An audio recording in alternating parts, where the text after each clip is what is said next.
Brazilian getting his final instructions. Rochelle looks on.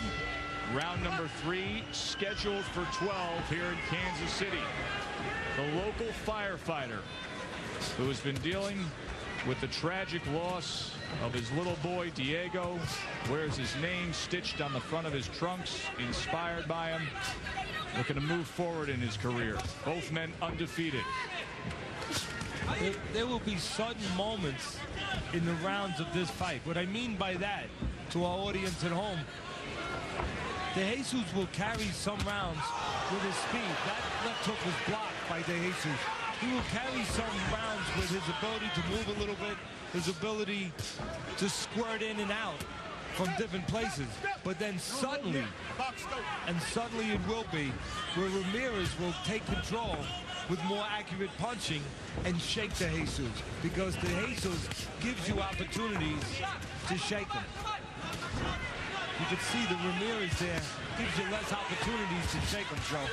He's not as busy, but he doesn't leave himself as available for comebacks. Much tighter on the defense and on the delivery of punches is Ramirez. A lot of these punches by De Jesus and some of these flurries being blocked by that guard of Ramirez. Then you saw him coming back with that sweeping left hand again and scoring well. Opens up again to Jesus. And Ramirez tried to place the right hand straight. I want to take a moment to say something to my best little boy out there in the whole world. Say happy birthday to my son Teddy. He's 22 today, my best buddy. Happy birthday, pal. Happy birthday, Teddy. Look forward to catching up with you soon. Final minute here of round number 3. There's a right lead from De Jesus. Although that little boy I just said, he's not so little no more. No, not at all. Again, you could see the speed advantage and the dimension advantage of De Jesus. He goes more places than Ramirez goes. But Ramirez doesn't care about that. He cares about one place. Being accurate right in front of him. Understanding his strengths and understanding where he does not have strengths. That is a power. And you can see Ramirez trying to make it his fight. As much as he can, he's keeping De Jesus in front of him and trying to time him when he comes at him. And then use the jab to step to him when he doesn't. De Jesus and Ramirez coming to the end of round 3 here in KC. Next week, outdoors at Unifree Stadium in Montreal, the Gojo Bailey plus undefeated Jean Pascal against Ruben Williams as the co-feature for Montreal. That's a heck of a card. We're off next Wednesday, but we come back June 13th for one of our favorites. Edner Cherry in action in the main event. Wednesday night fights presented by Just for Men. Edner Cherry against Wes Ferguson. That's June 13th. Rochelle Ramirez watching her husband enter the 4th round. Their guardian angel giving them such faith to carry on.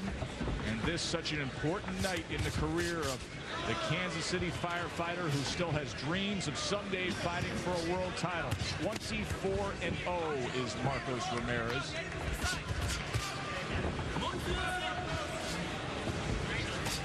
Right now, again, speed and work rate of De Jesus versus a deliberate attitude and accuracy of Ramirez.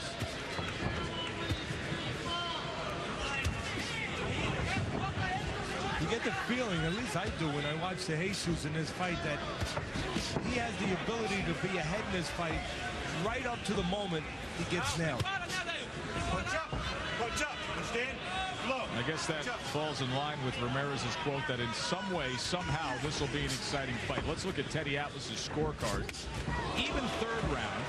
They flip-flopped 1st and 2nd. The 2nd round, the most dominating effort so far of the night when Ramirez had De Jesus hurt.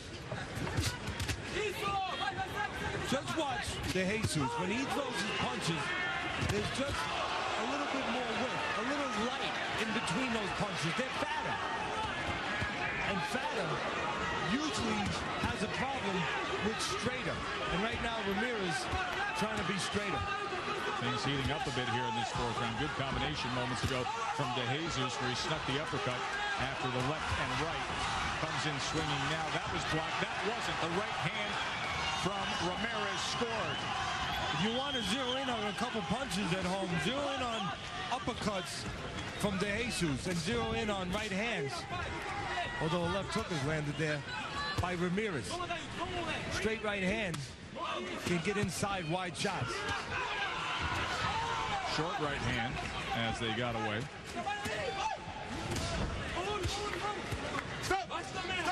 You know, De Jesus loves to throw uppercuts. And they can work for him there. He misses one right there on cue. He loves them.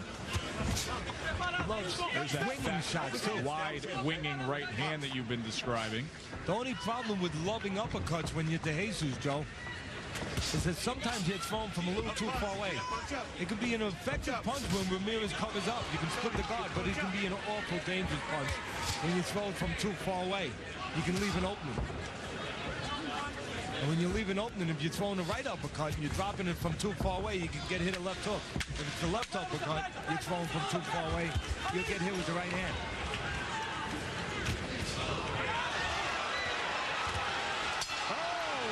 Something we were talking about the last round. Just watch De Jesus in the camouflage. When he throws that uppercut, he pulls it back and he wings it a little bit. Watch what happens. When he loads up with that right uppercut, right there, he doesn't pay the price. The left hook just a little late by Ramirez. Look for that opportunity as the rounds go on for Ramirez to land the hook. Marcos Ramirez, 24-0 in the silver trunks. Adailton De Jesus in the camouflage trunks, 19-0. Facing off here in Kansas City, the hometown of Marcos Ramirez. Spent a lot of time talking about the tragedy that Ramirez and his family have had to overcome, the loss of their small little boy, Diego. You may remember when he's been on our air before telling you about 5 years ago when he was in the wrong place at the wrong time when he was shot in the left shoulder, fracturing his clavicle. But he's been unaffected by that shooting.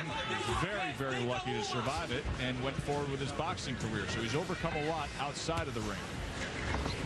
As always, there's a lot of pressure, maybe a little more, for the judges to really have their eyes sharp in this fight. Because you're going to get rounds, and you've seen it already. We talked about it right from the top, where De Jesus, the quicker guy, the more open guy, the more active guy, just a looser guy. He's going to do more things. He can get a lead, but that lead can be taken away, and he's getting a lead right now. And that lead can be taken away by 1 or 2 punches, by accurate shots that Ramirez always has a chance to land, as De Jesus always leaves an opening. So you're going to have judges looking at one guy who's a lot busier and maybe grabbing big parts around. But does the other guy, the local guy, the home guy, does he take the round back with just a couple hard, clean punches?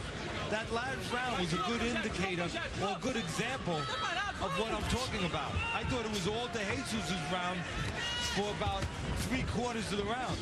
But the last 20 seconds or so, Ramirez landed a couple telling blows. Difference between aggression and effectiveness.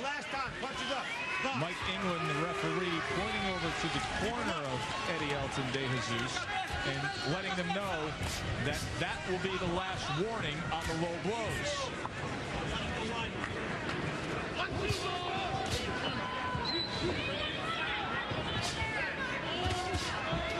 There's a right hand from Ramirez.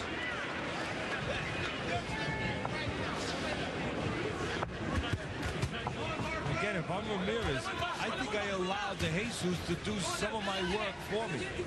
Let him come like that. Let him come with some of those big shots. Stand your ground and punch with him as he comes.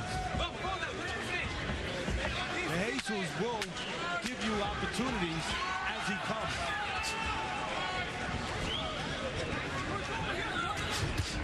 Right hand there by Ramirez.